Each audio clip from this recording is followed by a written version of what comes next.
म शंकर बराल गोलन्जर गाउँपालिका अध्यक्ष। यही मंसिरको 23, 24, 25 गते हामीले गोलन्जर गाउँपालिका वडा नम्बर 4 को जुनार बगैँचामा नै जुनार प्रवर्धन मेलाको आयोजना गरेका छौं। उक्त मेलामा सम्पूर्ण महानुभावहरूलाई सहभागिताको लागि हार्दिक निमन्त्रणा पनि व्यक्त गर्न चाहन्छु। र हामीले जुनार बगैँचामा यो मेला किन आयोजना गर्यौं भने वास्तवमै जुनारको बगैँचामै गएर चाहिँ जुनारको अवस्था, जुनारको फल्ने कसरी हो, बिरुवा कस्तो हुन्छ, फल कस्तो हुन्छ, बोटैमा टिपेर खाँदा कुन स्वाद हुन्छ भन्ने हिसाबको एउटा पक्ष हो भने यसको सबै पक्षको प्रवर्धन, जुनारको उत्पादनदेखि लिएर बजारसम्म उपभोक्ताको हातमा नपुगेसम्म जुनारमा हुने, जुनारप्रति गरिने क्रियाकलापमा सहयोग पुगोस् भन्ने उद्देश्यले पनि यो महोत्सवको, यो मेलाको आयोजना गरिएको हो।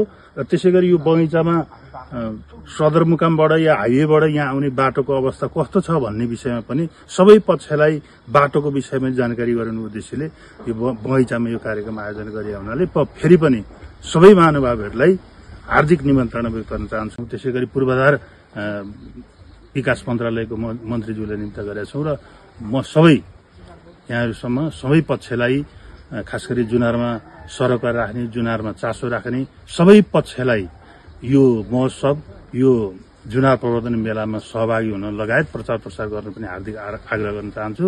र यो मेलाको मुख्य उद्देश्य कृषकले उत्पादन गरेको जुनार सहज रूपमा उपभोक्ताको हातमा नपुग्नेसम्म गर्ने क्रियाकलाप, जस्तै यसलाई चाहिँ गुणस्तर बनाउनु पर्यो, यसलाई किरामुक्त बनाउनु पर्यो, यसलाई रोगबाट छुटाउनु पर्यो।